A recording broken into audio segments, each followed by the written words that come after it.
ഞാനിന്ന് ചൗചൗവും ചെറുപയർ പരിപ്പും കൂട്ടിയിട്ടുള്ള കറിയാണ് തയ്യാറാക്കാൻ പോകുന്നത്. അതിനായിട്ട് അര ചൗചൗ എടുത്തിട്ടുണ്ട്. ഇത് തൊലി കളഞ്ഞ് സ്ക്വയർ ഷേപ്പിൽ കട്ട് ചെയ്ത് എടുത്തിട്ടുണ്ട്. ഇനി 1/4 കപ്പ് ചെറുപയർ പരിപ്പ് എടുക്കണം. ഒരു സവാള ചോപ്പ് ചെയ്തത്, ഒരു തക്കാളി, കുറച്ച് കറിവേപ്പില, 3 അല്ലി വെളുത്തുള്ളി, 2 പച്ചമുളക് ഇത്രയും എടുത്തിട്ടുണ്ട്. ഇനി വേണ്ടത് 1/2 ടീസ്പൂൺ ജീരകം, 1/2 ടീസ്പൂൺ മുളക് പൊടി, 1/4 ടീസ്പൂൺ കായപ്പൊടി, 1/2 ടീസ്പൂൺ മഞ്ഞൾപ്പൊടി. ഇനി കടായി ചൂടായതിന് ശേഷം മീഡിയം തീയിൽ വെച്ചിട്ട് ചെറുപയർ പരിപ്പ് ഡ്രൈ റോസ്റ്റ് ചെയ്യുക.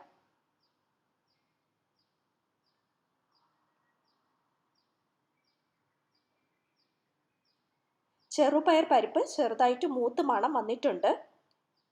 ഇനി ഞാൻ ചെറുപയർ പരിപ്പ് കഴുകിയിട്ട് കുക്കറിൽ കുറച്ച് വെള്ളവും അരിഞ്ഞു വച്ചിരിക്കുന്ന ചൗചൗവും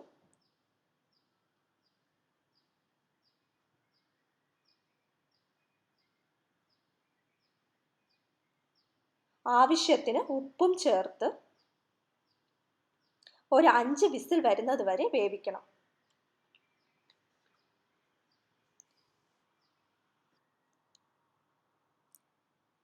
ഇനി കടായിൽ എണ്ണ ഒഴിക്കുക. എണ്ണ ചൂടായതിന് ശേഷം കടുക് ചേർക്കുക.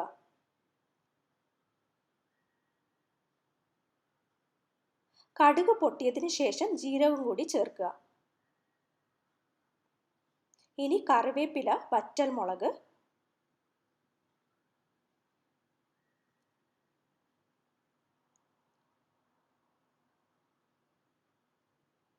സവാളയും കൂടി ചേർത്ത് ഇത് നല്ലോണം വഴറ്റണം.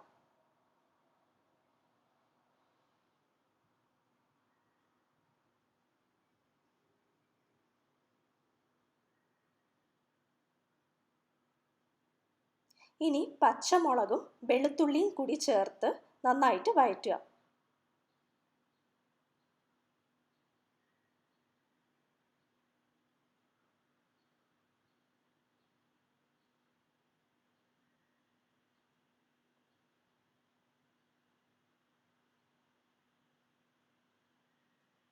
ഇനി തക്കാളി ചേർക്കുക.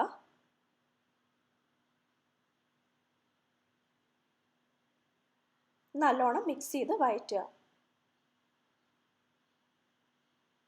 ഇനി ആവശ്യത്തിന് ഉപ്പ് ചേർക്കുക.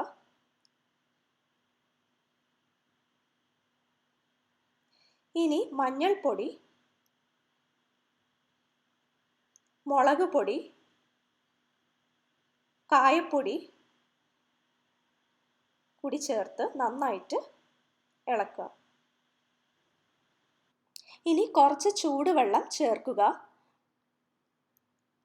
നല്ലോണം തിളച്ചതിന് ശേഷം വേവിച്ച് വച്ചിരിക്കുന്ന ചെറുപയറും ചൗചൗവും ചേർന്നിട്ടുള്ള കൂട്ട് ചേർക്കുക. ഇനി നന്നായിട്ട് മിക്സ് ചെയ്യുക. ഇനി ഒരു 10 മിനിറ്റ് മൂടി വെച്ച് ചെറുതീയിൽ വേവിക്കുക. നല്ല ടേസ്റ്റി ആയിട്ടുള്ള ചൗചൗ കൂട്ട് തയ്യാറായിട്ടുണ്ട്. ഇത് ചോറിനും ചപ്പാത്തിക്കും പറ്റിയ നല്ലൊരു സൈഡ് ഡിഷാണ്. നിങ്ങൾ എല്ലാ പേരും ഈ റെസിപ്പി ട്രൈ ചെയ്തിട്ട് ഫീഡ്ബാക്ക് എനിക്ക് അറിയിക്കുക. താങ്ക്